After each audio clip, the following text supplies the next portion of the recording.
to introduce our speaker, David Firestein, this afternoon. He is no stranger to MSU. He could easily be designated as an honorary Spartan since he has been a popular speaker at MSU and who assisted students who are interested in the State Department.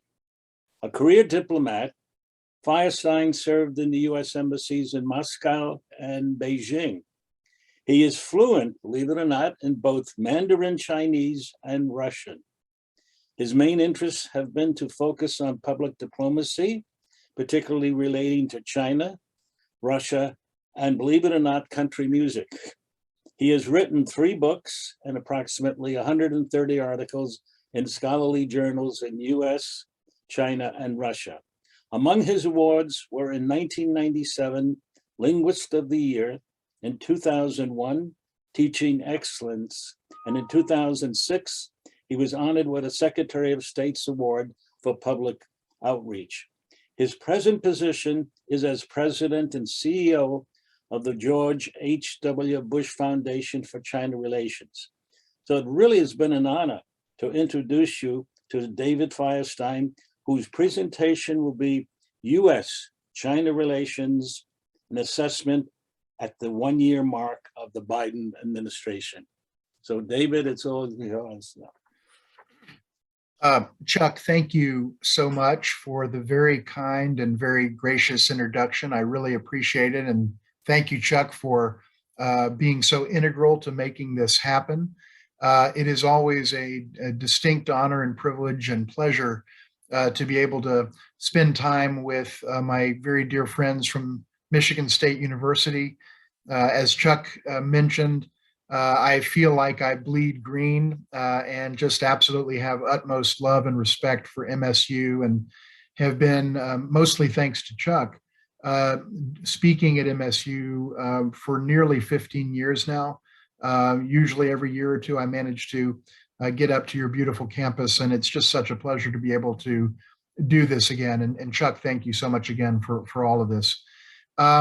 I'm delighted to be with all of you. We have a very rich topic today, and I think it's a timely moment and an opportune moment to kind of take stock of where the United States-China relationship is today, almost to the day 1 year into the Biden administration. Joe Biden took the presidential oath of office on January 20th of last year, as we all know. And it's about 1 year and a week since that time. And I think it's a good moment to look at where this really important bilateral relationship is and look at where we're going. It's interesting that it was almost exactly 1 year ago to the day that I last spoke at MSU, in that case also virtually. I much prefer being up there in person. It's a wonderful campus and just an incredible community of administrators and scholars and students. But about 1 year ago, I had a chance to speak with this group and with the Department of Asian Studies on the topic of where I thought the U.S. China relationship was going to go in year 1. And so now we have a chance to assess that. What I'd like to do in my remarks is a couple of things. Number one, I just want to briefly kind of set the scene as to where the relationship is now with a few general kind of overarching statements about the relationship and where we are today. And then I want to talk a little bit about both continuity and change as we look at the Biden administration's approach to China and compare it to that of the preceding administration, the administration of Donald Trump. So there are elements of continuity, perhaps more than some of us might have expected. And there are also significant areas of divergence.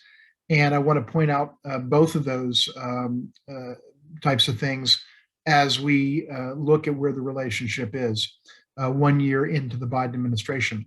I then want to say a few words about what I see as the 7 main issue clusters, and they really are clusters or categories of issues that are driving most of, and I would say nearly all of the contention and turbulence in the U.S.-China relationship today, and I'll go through those at a high level.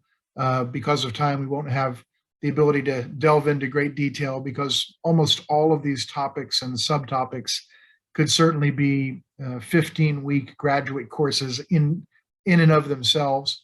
But at a high level, I'll try to lay out what I see as the key issues currently on the U.S. China bilateral agenda. And then I'll offer a few concluding thoughts and then leave plenty of time for your questions and comments, which I always find to be the most interesting and important part of our time together.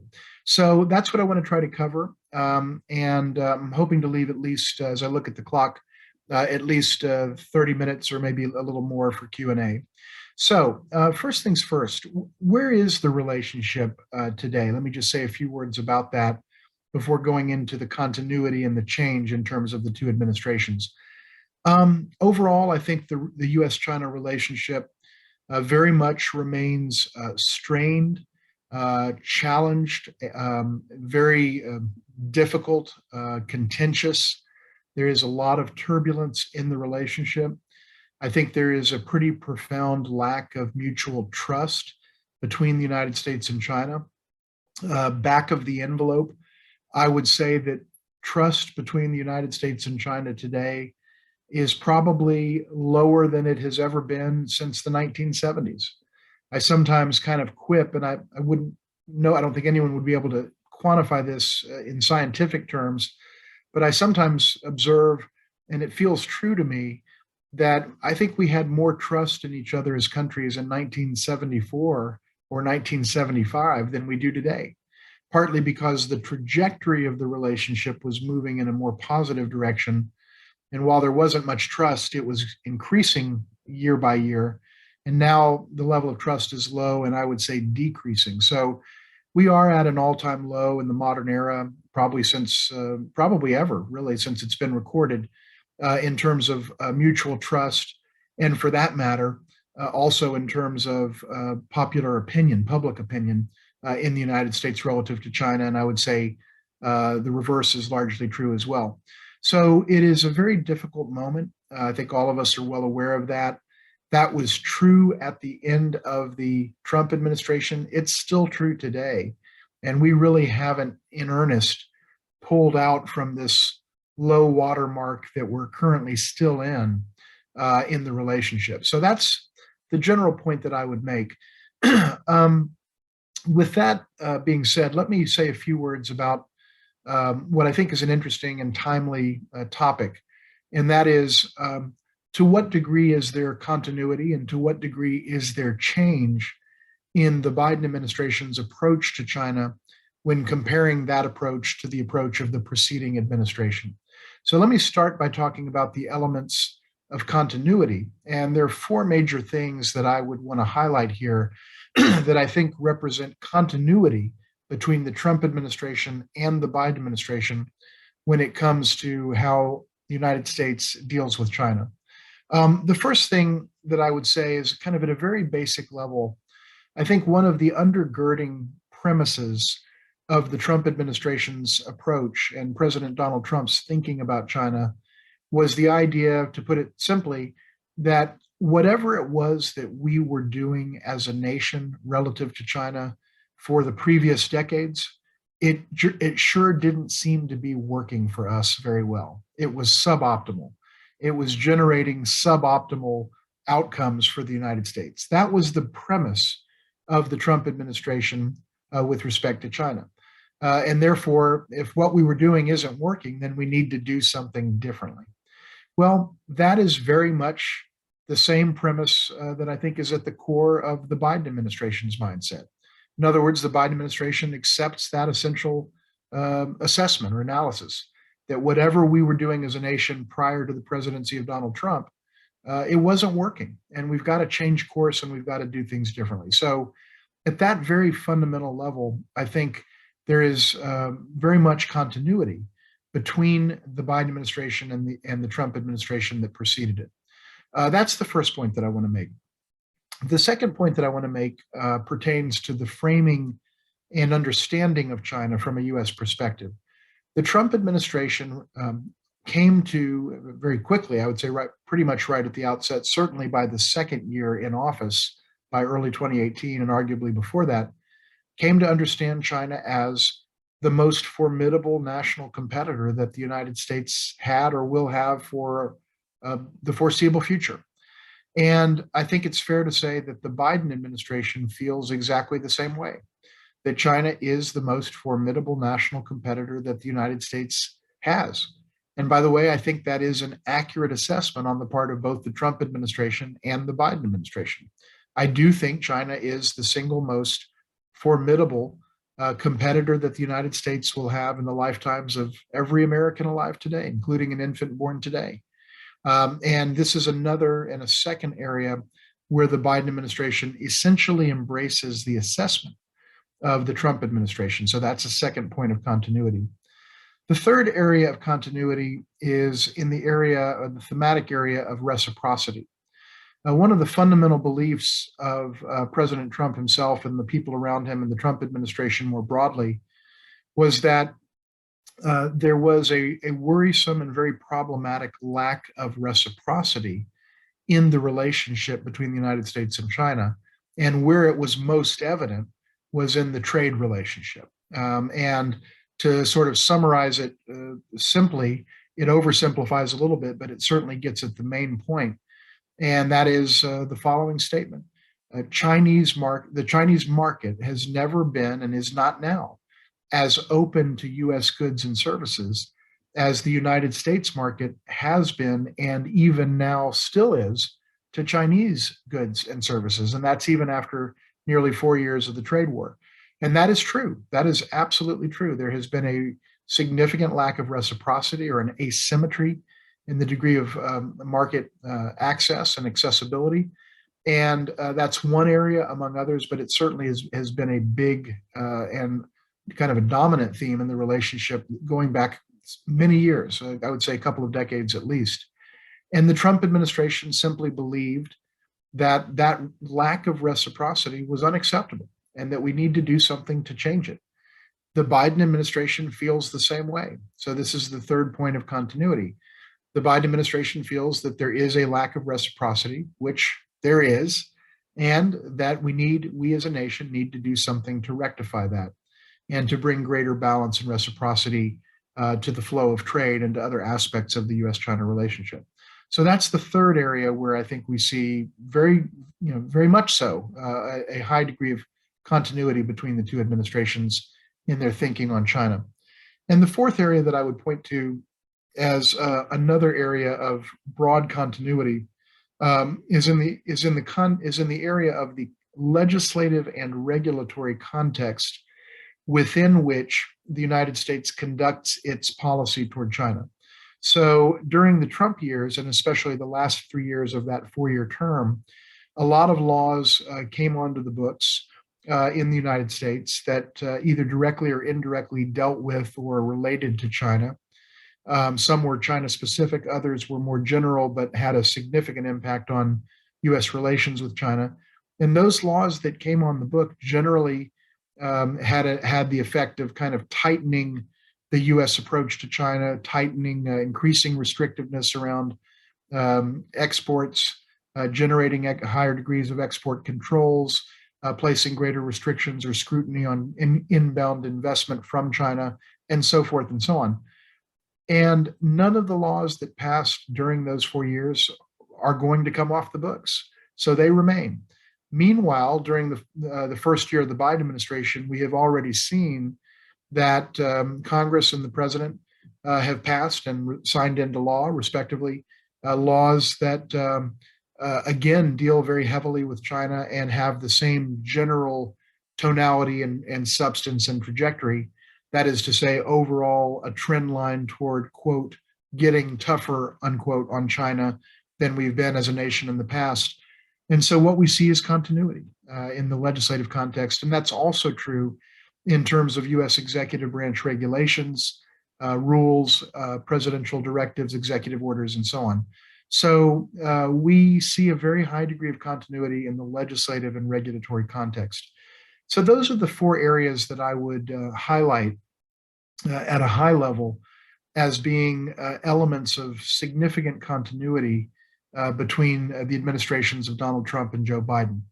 Now, that being said, let me say a few words about what I do see as a number of areas of divergence or difference in the way that the Biden administration approaches the U.S. relationship with China compared to the preceding administration. So, having said that, there really is a lot of continuity, and having I would even go further and say that in many respects, the first year of the administration of Joe Biden is tantamount to a fifth year of a Trump administration. I don't think that would be an overstatement with respect to any of the things that I just pointed out. Still, there are significant and discernible differences. And I want to say a little bit about that because those are important, even if they are a little bit harder to see at first glance. So, the first thing I would mention is that whereas it is absolutely true that both Trump and Biden and their administrations viewed China and framed China as the most formidable competitor of the United States, it is also true that a number of key members of the Trump administration and the Trump cabinet went further than that repeatedly, many times, and really essentially at the rhetorical level framed China as the enemy of the United States, and in some cases, even the enemy of the Western world and Western civilization itself. And you saw a lot of that in the comments of then Secretary of State Mike Pompeo and certain other members of the administration. It's certainly heard and continue to hear comments like that from certain members of Congress, for that matter, mostly on the Republican side of the aisle.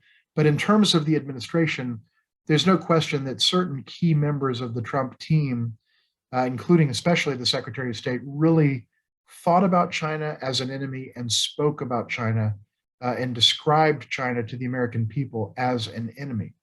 This is a big difference now in terms of the Biden administration. The Biden administration has made it very clear from literally day one, January 20th of last year, to the present day, in all of the statements from the president, vice president, secretary of state, and many others, that while this administration does regard China as a formidable competitor, the most formidable competitor, it does not regard China as the enemy of our nation. And it doesn't categorize China into that grouping of other nations that the United States arguably does regard as either enemies or pretty close to being enemies. And there has been a very clear-cut rejection, a very specific rejection on the part of the Biden team of the notion of China as enemy. Now, just to make this point a little bit more emphatically, let's think back to, addressing the issue of what is the distinction? Is there a meaningful distinction between the concept of a most formidable competitor on the one hand versus enemy on the other? And I would argue that that distinction is not only semantic, but very real. Think back to the 1980s when many of us, I think, in this group can remember members of the United States Congress literally going out, baseball bats in hand, and physically bashing Japanese cars, Toyotas, Hondas, and so on, at the time expressing rage over the fact that, in their view, Japan was cutting into our automotive dominance as a nation, cutting into our sales, stealing jobs, quote unquote, and so on. And there was very much a framing of Japan as the competitor in chief to the United States, massive competitor, to the point where members of Congress literally took baseball bats to cars. But was Japan an enemy? Absolutely not. It was a treaty ally. It was one of our most important and closest treaty allies at that time, still is. And yet we framed Japan as a competitor, an existential competitor. That shows that you can see a country as a competitor without seeing it as an enemy. And that's why that distinction matters. A competitor is a country that you ultimately compete with.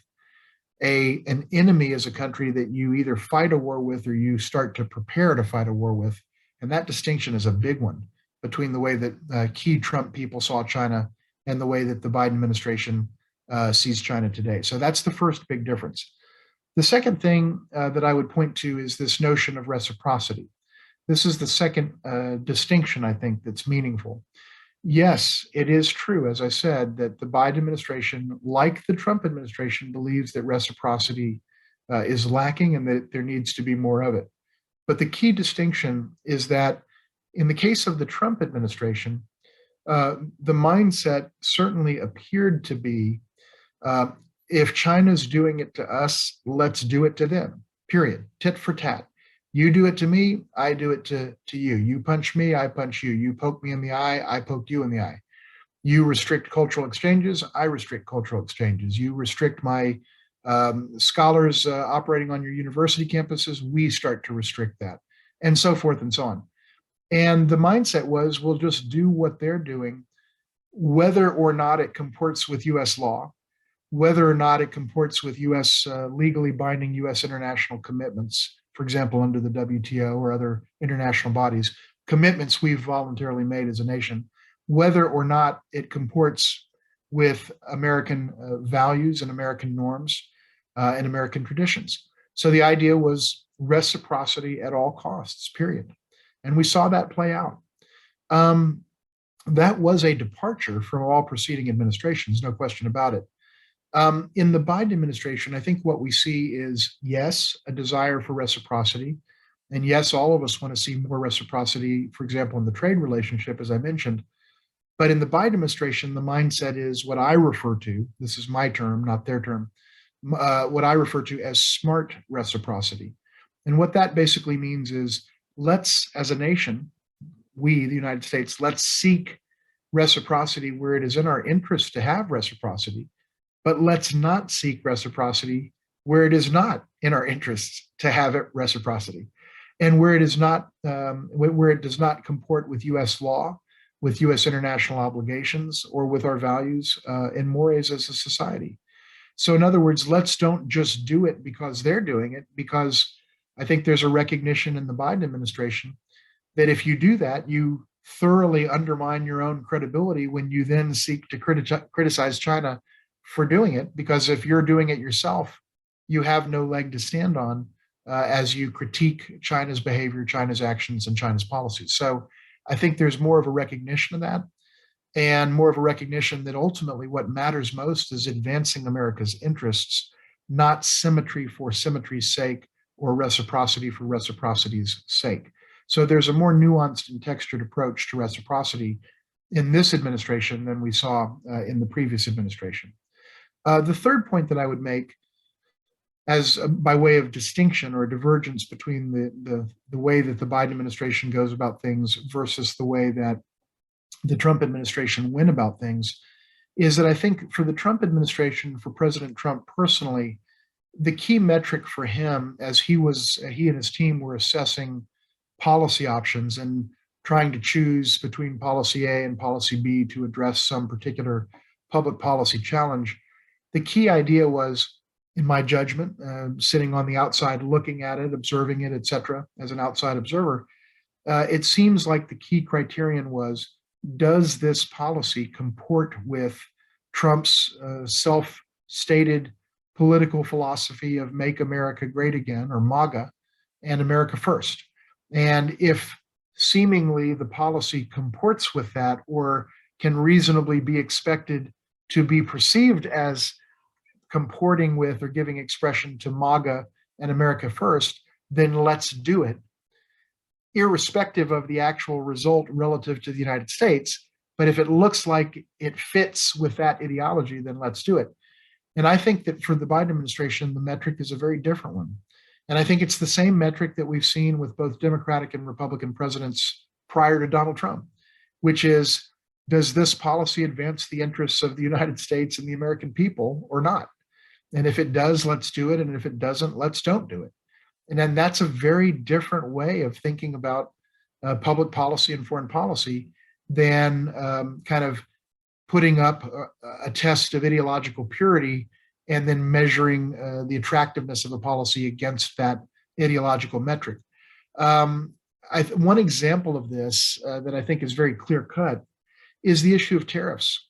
Donald Trump, as all of us know, and as he said many, many hundreds of times on the public record, was of the belief and of the view that by levying tariffs on incoming Chinese imports, that was a really good way to get tough on China in his view, and to reduce or eliminate the U.S. deficit, U.S. merchandise trade deficit with China, and so on.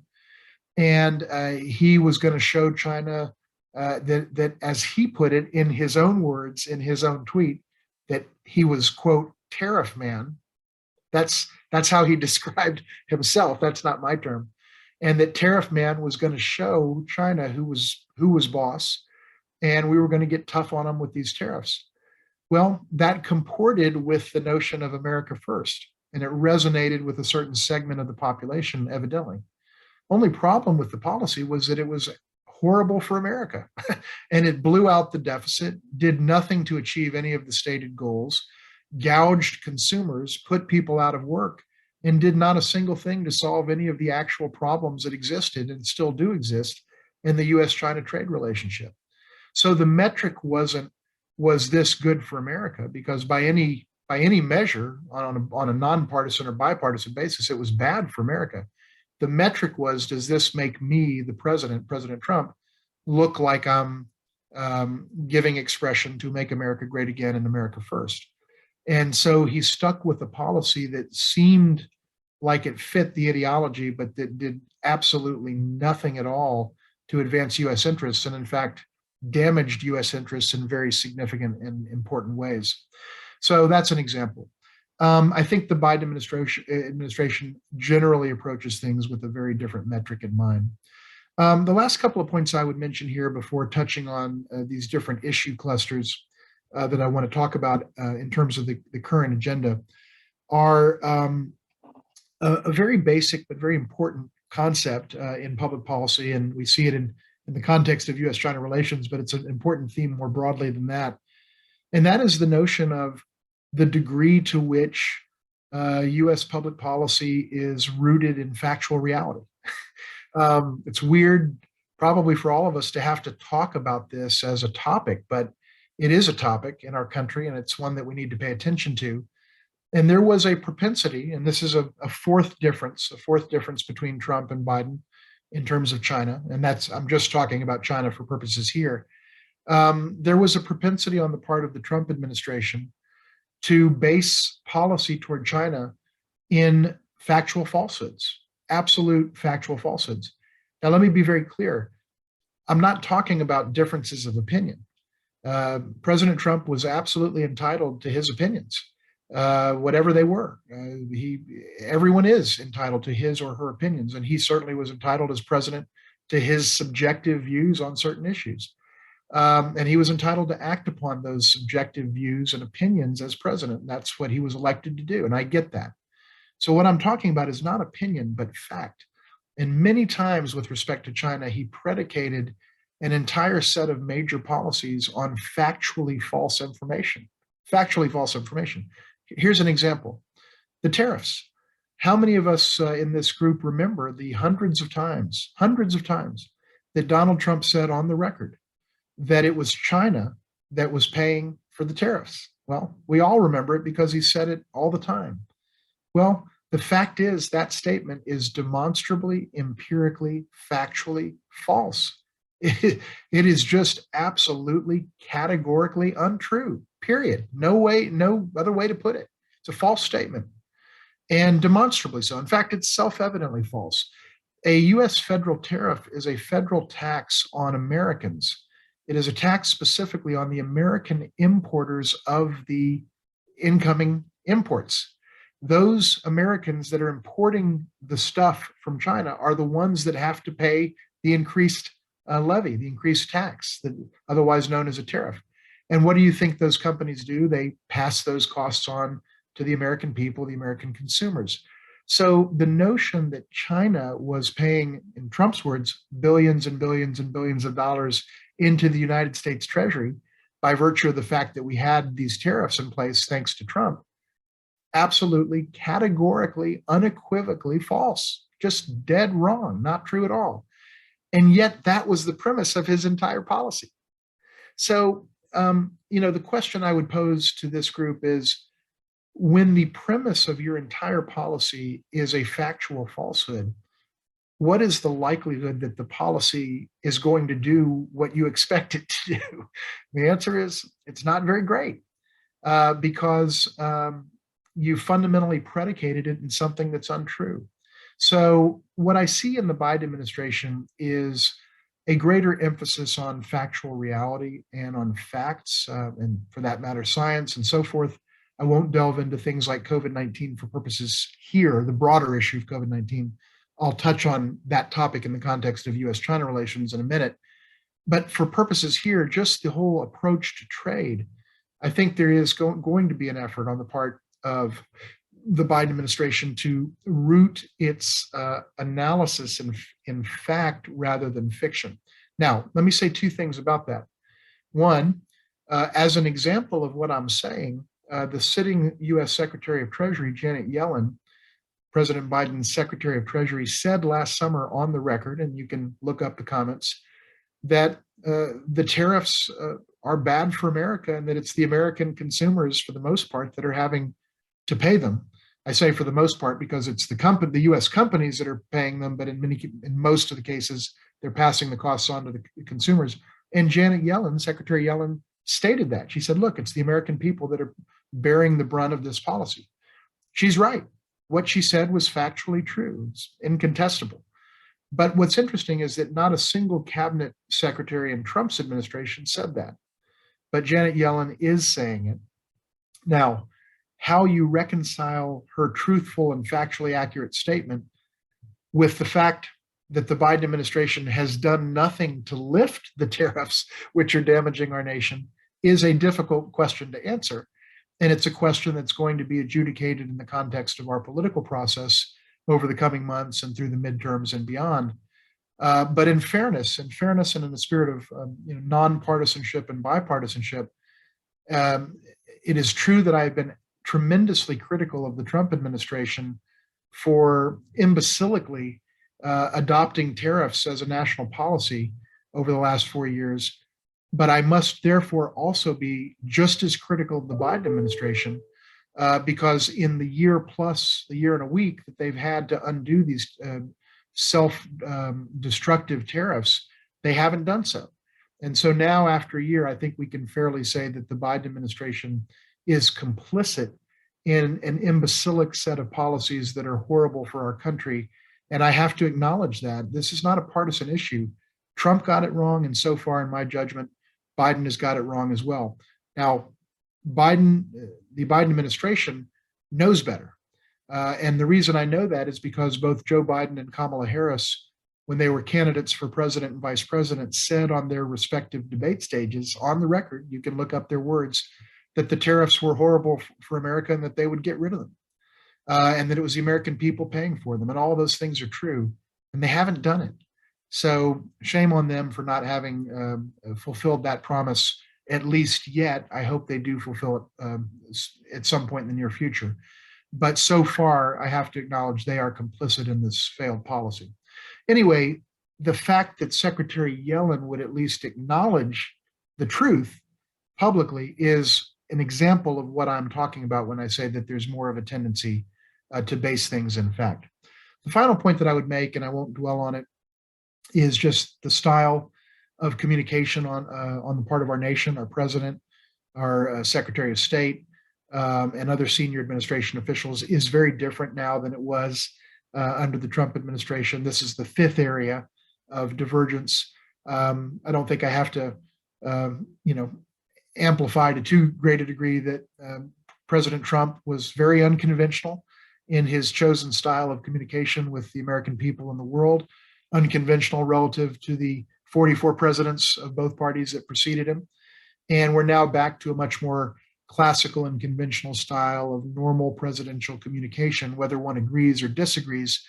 It sounds a lot like the type of communication of a Barack Obama, a George W. Bush, a Bill Clinton, a George H.W. Bush, a Ronald Reagan, a Jimmy Carter, and so on. And we're back to that style of more mature, less juvenile, not juvenile communication that is businesslike, that is serious, and whether one agrees or disagrees, sounds more presidential and tends to be, in my judgment, more helpful in terms of diffusing disagreements and helping get us to a better place than the kind of incendiary and often juvenile and ad hominem type rhetoric that we heard for the 4 years prior to the Biden administration. So that's another area. Let me turn now to the last part of this talk, and I'm looking at the clock to make sure I don't unduly run over. I want to leave plenty of time for your questions and comments, which I always find of great interest and very thoughtful. And let me just say a few words about what I see as the 7 issue clusters that we see on the docket or on the U.S. China agenda today. And these are the issues that really are driving most of the contention, most of the turbulence, most of the very sharp disagreements that continue to exist in the relationship. And I'll just say a few words about each. There's 7 of them. And I'll conclude by making a point about these before opening up for questions. What I want to do is organize these roughly in what I would call reverse chronological order, going with the issues that have exploded onto the bilateral agenda most recently, and I'll put those first, and then go in reverse chronological order to the issues that have been the most long-standing issues in the relationship. So that's the kind of random, there's different ways you could organize the topics, but that's the way that I've chosen to organize this listing of 7 groupings of issues. So the first point that I would make is Hong Kong. This is the issue that came onto the agenda most recently. It came onto the agenda really in June of 2020, about a little over 1.5 years ago. And basically the issue is that China adopted something called a national security law, which essentially placed significant limitations on freedoms of expression and protest that had been protected under Hong Kong law prior to the advent of the national security law of 2020. And so things that you used to be able to say and not get thrown in jail for now are criminal, potentially criminal offenses.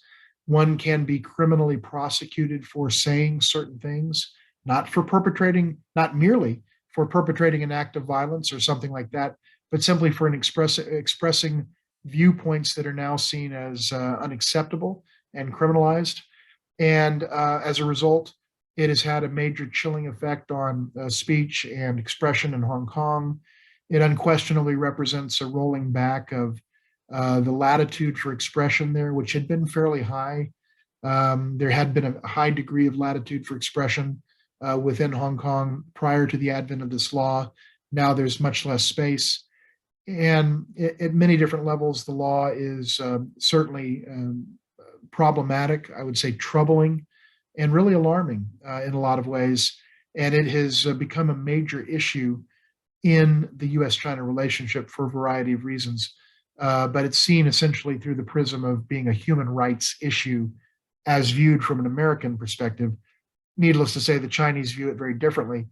But certainly from an American perspective, it has been a worrisome development, and it's a big issue now in the relationship and will be, I think, for the foreseeable future. The second issue, going back chronologically, exploded onto the agenda in basically the early spring, late winter, early spring of 2020, February, March, April, and that's the issue of COVID-19. And, basically, COVID-19 exploded onto the world scene. It began in China. It went everywhere not too long after it was first discovered there.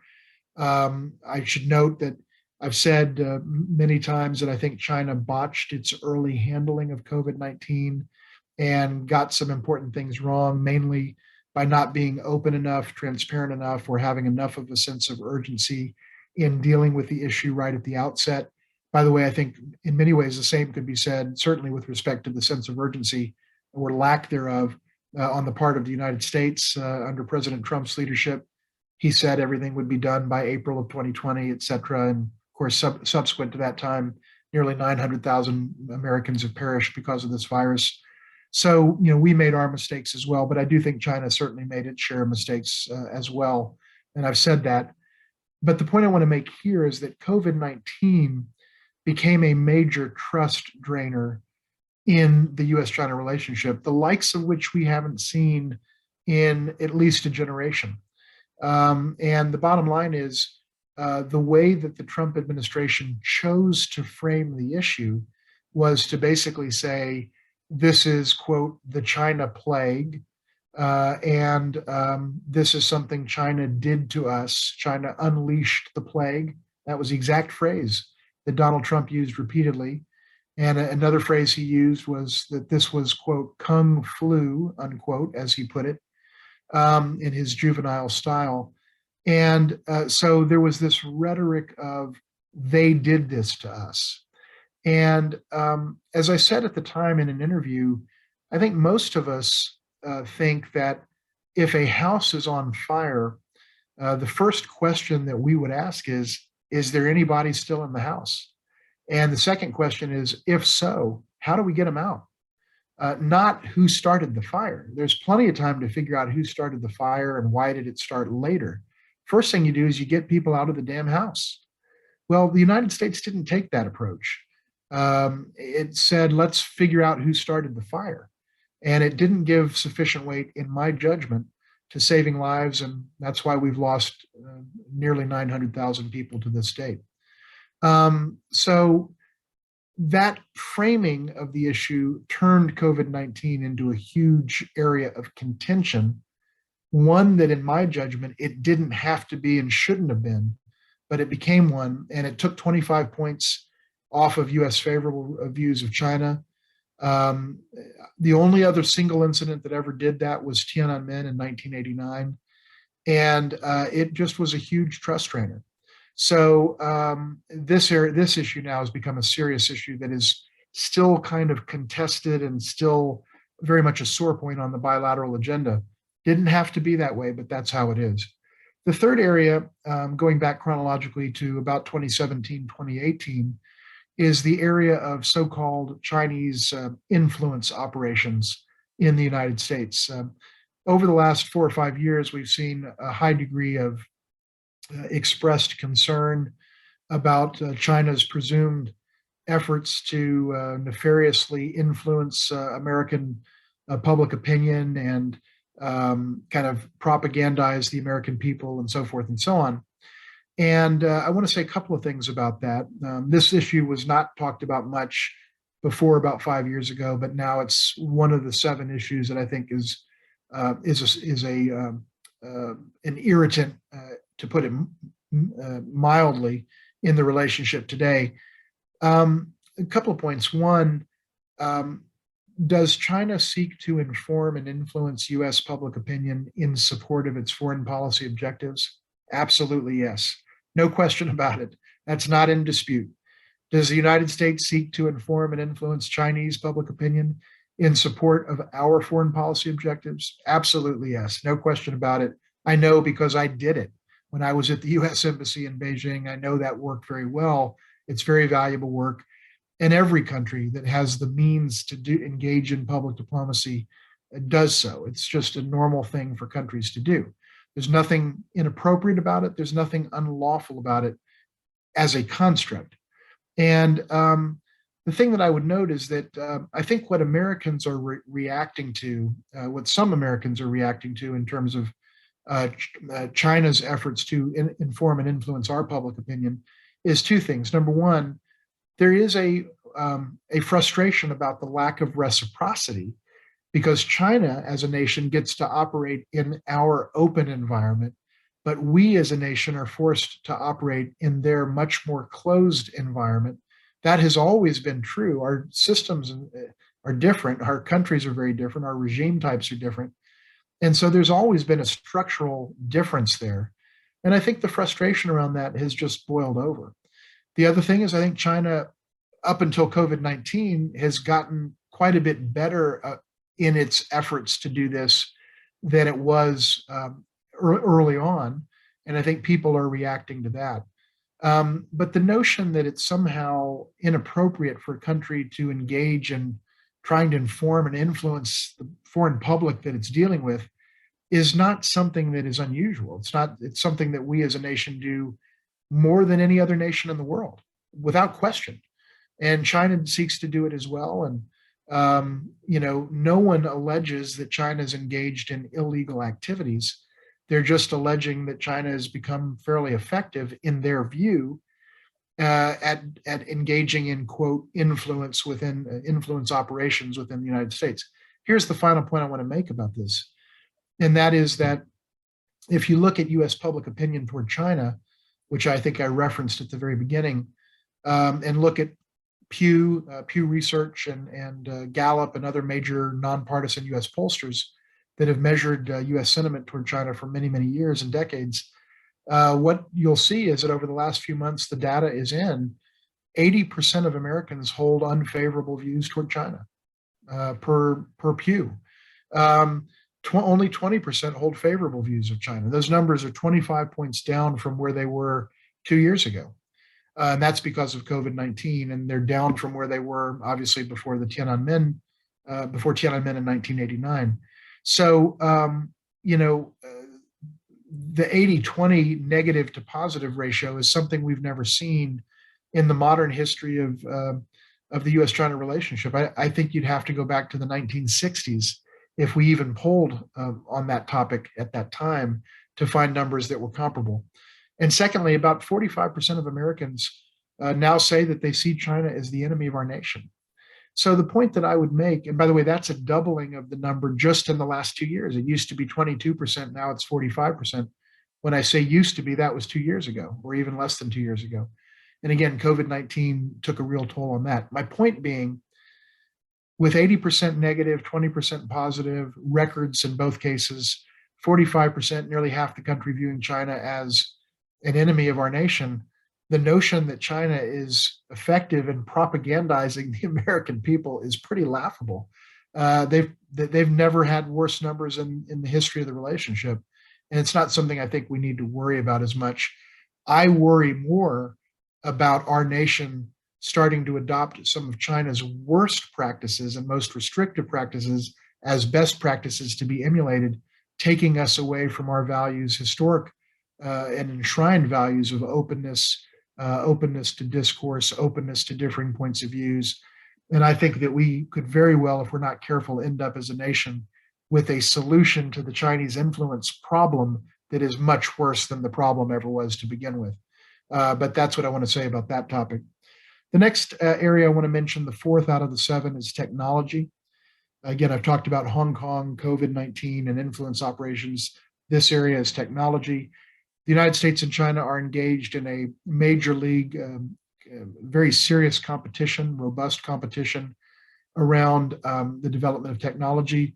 The United States is a technology superpower. China aspires to be a technology superpower. It is closing in on the United States in a number of different ways. And the rivalry between the United States and China in the technology area may be the single most intense area of rivalry within the relationship that we actually see. So, I mean, it is a major piece of the puzzle when we talk about the agenda, but also the most contentious issues on the agenda. China is seeking to become a world leader in such areas as artificial intelligence, quantum physics, quantum computing, advanced robotics, biosciences, health sciences, and so on. All of these potentially challenge the heart and soul of America's 21st century economy. And so the United States is certainly right to be very concerned about intensified competition with China or anyone else that's competing in this space, but certainly China. And it seems to me that finally, after many, many years of doing very little to seek to enhance our nation's competitiveness, the United States Congress and others are starting to look at how we can enhance our ability to compete with China in the technological domain. As I've said many times before, I personally think the U.S. goal in terms of technology and more generally should be to compete with China, to outcompete China, and to defeat China in free and fair and peaceful technological and overall economic competition. We should seek to win. That's what our goal as a nation should be. But the thing that I think we have to understand, and that we haven't understood for many years, and maybe are starting to understand now, is that the only thing we can control is us. And I think the more we focus on enhancing our competitive capabilities, the more we stand a chance to continue to be the dominant technology and innovation superpower of the world, something that I think we should aspire to do. So technology is the fourth area. Fifth area, and again, going back in kind of reverse chronological order, because the technology competition is of relatively recent vintage. It may go back 10 or 15 years. But even going back further than that is the notion of military security and regional security issues. This is the fifth issue cluster that's on the agenda. The two big issues I would cite here, not the only ones, but the big ones, are Taiwan and the South China Sea. Taiwan is a major issue right now for a number of reasons. In terms of China, it has certainly engaged in a stepped up campaign to seemingly seek to intimidate Taiwan through the use of military incursions into what Taiwan would regard as its Air Defense Identification Zone, or ADIZ or ADIZ, which is broadly, in layman's terms, a close cousin of the concept of airspace. And basically, China's flying warplanes through that airspace. I'm not saying that they're shooting or bombing anything, but they're flying through space in a way that's very, very close, very personal, and obviously very provocative. And I think what China is doing is really problematic. I think China is, in its efforts to militarily, or to use military tools to intimidate Taiwan or the people of Taiwan, I think it's engaging in some troubling and alarming behavior. And it's not only provocative, it's dangerous. And the United States has certainly taken note and is responding in various ways to these provocations. Now, from a Chinese perspective, it's the United States that's provoking matters by seemingly greatly enhancing the quality and substance of our unofficial relationship with Taiwan. And it's true that the United States has taken some specific steps to enhance our overall engagement with Taiwan. I would say largely symbolic, but some of them are substantive as well. And China takes issue with that. And as it would see it, China would say it's responding to that. Point being, there's a lot of tension around the Taiwan Strait. And that's a very serious issue, and potentially the issue that if it were to conflagrate, I'm not saying it will, would really be probably the most serious crisis that could be generated in terms of a U.S. China crisis scenario.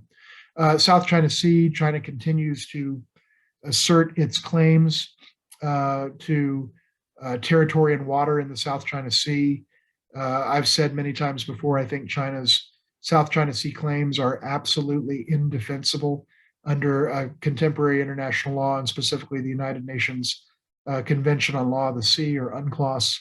Nevertheless, China continues to push those claims. The other claimants push their claims. The United States is not a claimant, but the United States has a profound interest in being able to navigate those waters as high seas.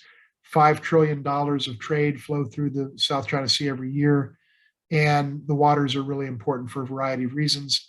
That issue is not going away, and there's a lot of tension around that as well. There are other things one could say. The interesting question of China's recent development of its nuclear arsenal is another topic, but these are the big ones in terms of being in the headlines, not infrequently: the issue of Taiwan, the issue of the South China Sea. Last two issues, trade is number 6.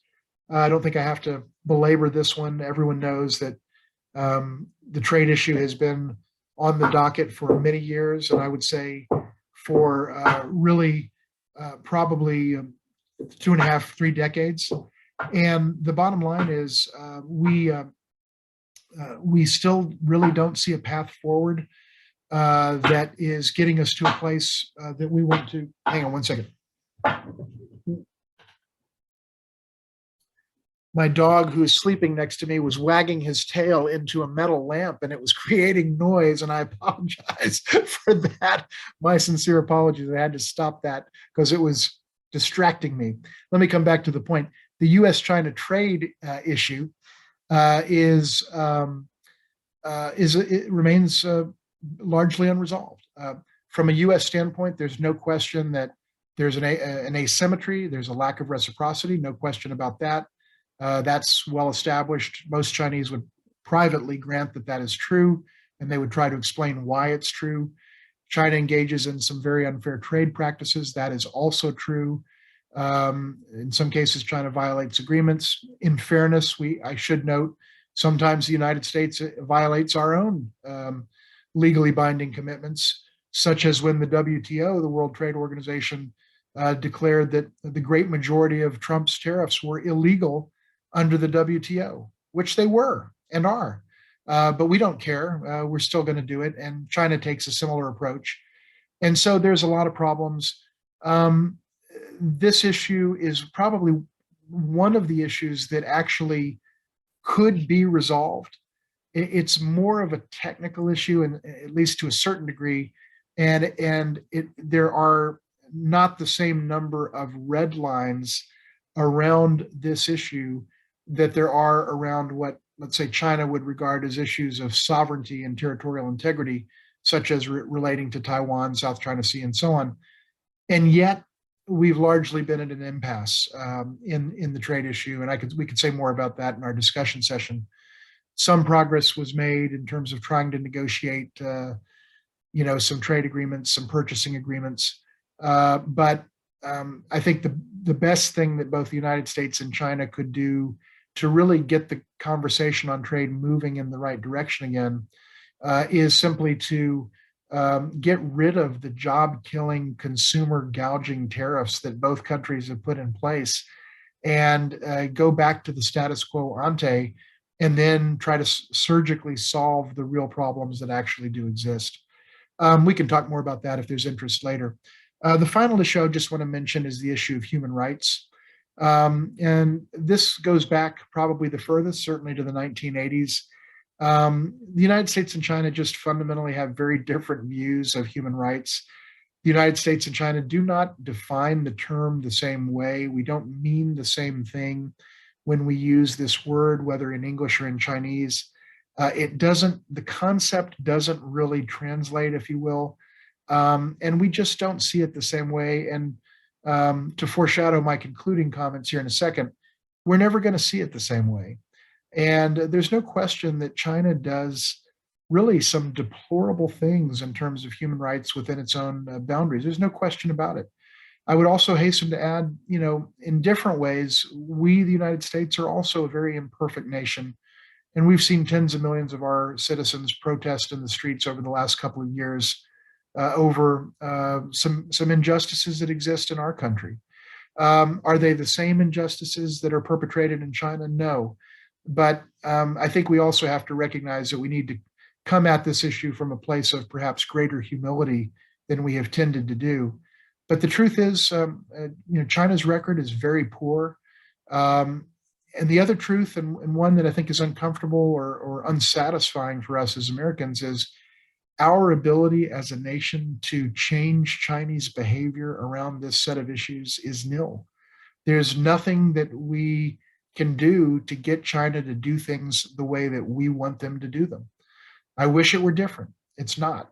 And as evidence of that, I would point to the fact that two of China's most egregious abuses of human rights didn't start until Donald Trump was president, namely the rounding up of people in Xinjiang, and secondly, the rolling back of expression freedoms in Hong Kong, which started respectively in March and April of 2017 in the first case, and in June 2020 in the second.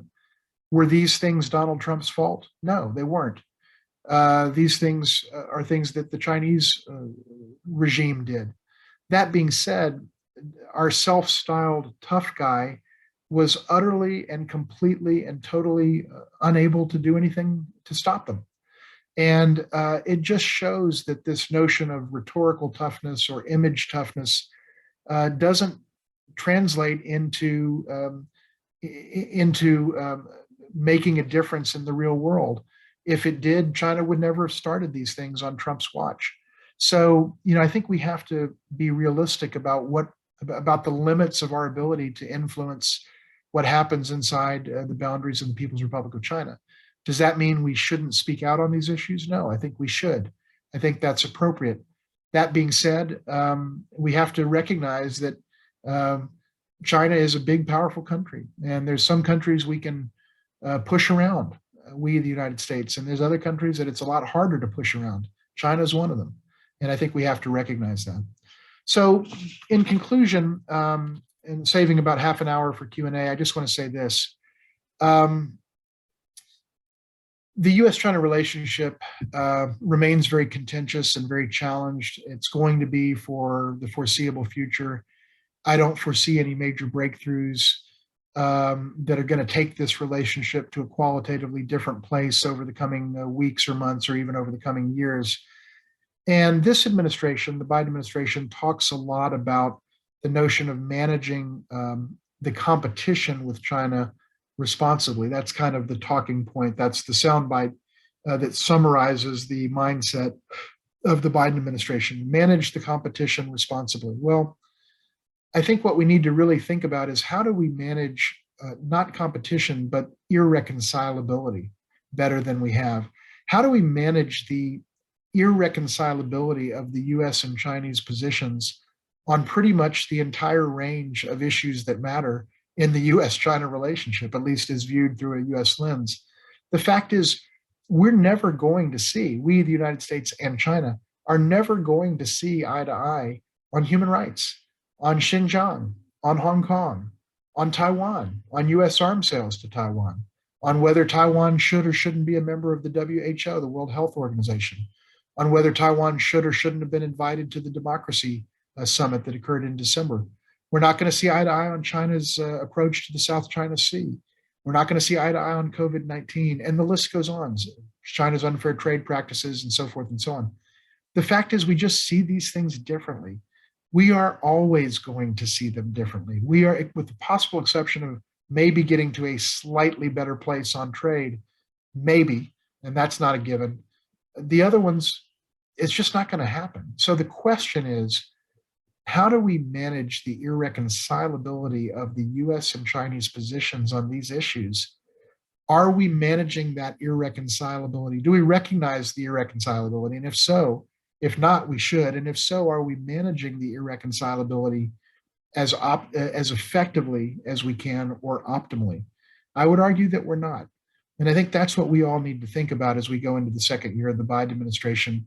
And certainly we at the George H.W. Bush Foundation for U.S. China Relations will continue to do whatever we can do to be a force for good in generating a U.S. China relationship that is functional, constructive, results-oriented, mutually beneficial, and politically sustainable. Thanks so much. Look forward to your questions. And thank you so much again for this opportunity. Thank you, David. Very interesting discussion today. And we do have a couple questions. I just clarify one thing for the audience. I think we had scheduled this until 2:30. So if you are free to stay on, we are going to entertain questions at this time, but we will be recording this as well. So if you want to come back and review questions, this will be available on the Faculty of Maritime website in a couple of days. So we do have a couple questions already, and both of them are pertaining to the Russia's impact on U.S. China relations. What can you discuss with the group on that? And before I go to that, I just want to encourage people to